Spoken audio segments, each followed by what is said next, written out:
আসসালামু আলাইকুম রহমতুল্লাহ আলহামদুলিল্লাহ আসসালাতু আসসালামু আলা রসুলিল্লাহ। সুপ্রিয় ইউটিউবের বন্ধুরা, আশা করি আল্লাহর অশেষ মেহেরবানিতে আপনারা সকলে ভালো আছেন। আলহামদুলিল্লাহ, আমিও ভালো আছি।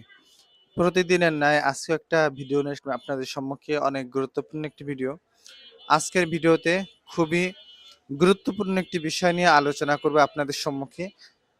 আমাদের হচার নচার সকলের সাথে এরকম জিনিসগুলো ঘটে থাকে, তো এই বিষয় নিয়ে আলোচনা করব। তো বিষয়গুলো বলার আগে আপনাদের কাছে একটাই অনুরোধ, যারা আমার চ্যানেল নতুন আসছেন তারা অবশ্যই চ্যানেলটি সাবস্ক্রাইব করে রাখবেন, এবং পুরাতন ভাই বোনেরা যারা আছেন অলরেডি আমার চ্যানেলটি সাবস্ক্রাইব করে রাখছেন তাদেরকে আমার অন্তরের স্থল থেকে ভালোবাসা এবং অভিনন্দন। তো প্রিয় ভাই এবং বোনেরা, আজকের বিষয়টা হচ্ছে এই যে স্বামী স্ত্রীর ভিতরে অকারণেই ঝগড়া হয়, ঝগড়া বিবাদ লেগেই থাকে। স্বামী স্ত্রীর ভিতরে ঝগড়া বিবাদ লেগেই থাকে, আর এই লেগে থাকার কারণটা কি এটাও বলবো, আর এটা থেকে কিভাবে মুক্তি পাবেন সেটাও বলবো। কারণ আজ বাদে কাল ঈদের দিন, ঈদের খুশি, ঈদের একটা আনন্দ সকলের ভিতরে আছে। এই সময় যদি স্বামী স্ত্রীর ভিতর ঝগড়া বিবাদ লেগেই থাকে তাহলে কিন্তু দুজনের কারোর ভিতরেই ঈদের খুশির আনন্দ থাকবে না। তো এই জন্য প্রিয় ভাই এবং বোনেরা, যাদের এই সমস্যাগুলো আছে তারা খুব মনোযোগ সহকারে আমার কথাগুলো শুনবেন শেষ পর্যন্ত। তো স্বামী স্ত্রীর ঝগড়া বিবাদ লেগে থাকে শুধু একটা কারণেই, যদি স্বামীর ভিতরে পরক্রিয়া বা ইত্যাদির কোনো সম্পর্ক থাকে কারোর সাথে, সেই ক্ষেত্রে স্বামী স্ত্রীর ঝগড়া হয়।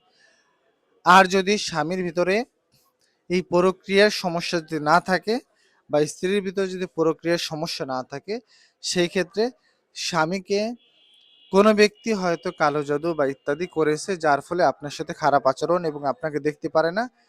এসবের কারণ হচ্ছে কোনো কালো জাদু হতে পারে। কালো জাদু বেশিরভাগ শাশুড়ি, ননদ, প্রতিবেশী এরাই করে থাকে অনেক ক্ষেত্রে, স্বামীকে স্ত্রীকে আলাদা করার জন্য। তো এটা থেকে বাঁচার জন্য আপনি কি করতে পারেন?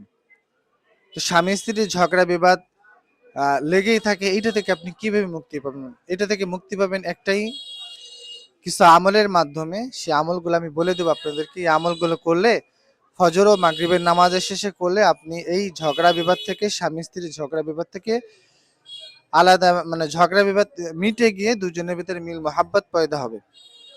আল্লাহ তাআলা পবিত্র কোরআনে বলছে, যে ব্যক্তি পবিত্র কোরআন নেক নিয়তে আল্লাহ তাআলার কাছে তিলাওয়াত করে চাইলো, যে কোনো আশা নিয়ে তিলাওয়াত করলো এবং চাইলো, আল্লাহ তাআলা সে আশাটা পূর্ণ করবে। তো এই জন্য এই সমস্যাগুলোর সমাধান আপনার পবিত্র কোরআনেই আছে।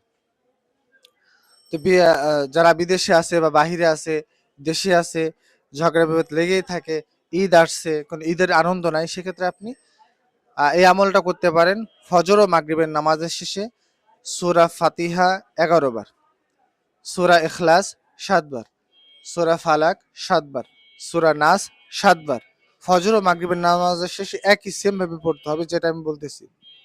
তারপর পড়বেন বিসমিল্লাহিল্লাযী লা ইয়াদুররু মা ইসমিহি শাইউন ফিল আরদি ওয়ালা ফিস সামাই ওয়া হুয়াস সামিউল আলিম।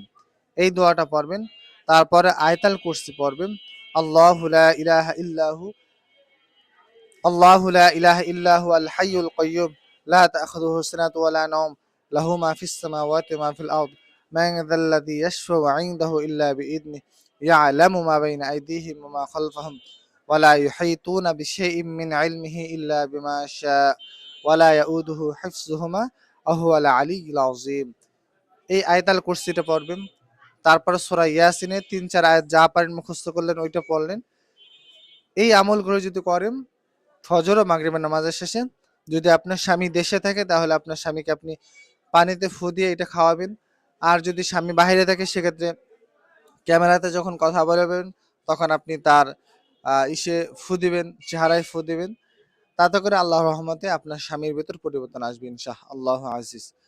তো প্রিয় ভাই বোন মেয়েরা, আপনারা সকলে ভালো থাকবেন, এবং আপনাদের প্রয়োজনে যদি কোনো তাবিজ তদবিরের বিষয়ে আলোচনা করা লাগে, আপনারা কি সমস্যা আছেন, ভুগতেছেন, এটা আপনারা কমেন্টে জানাবেন, ওই অনুযায়ী ভিডিও করার চেষ্টা করব ইনশাআল্লাহ। যারা আমার থেকে সরাসরি যে কোনো কাজ বাস ইত্যাদি ইসলামিক শরীয়ত সম্মত কাজ করিয়ে নিতে চান, সেই ক্ষেত্রে আপনারা ডিসক্রিপশন বক্সে আমার নাম্বার দেওয়া থাকবে, ডাইরেক্টলি আমার সাথে আপনারা যোগাযোগ করতে পারবেন। সকালে ভালো থাকবেন। আসসালামু আলাইকুম রহমতুল্লাহি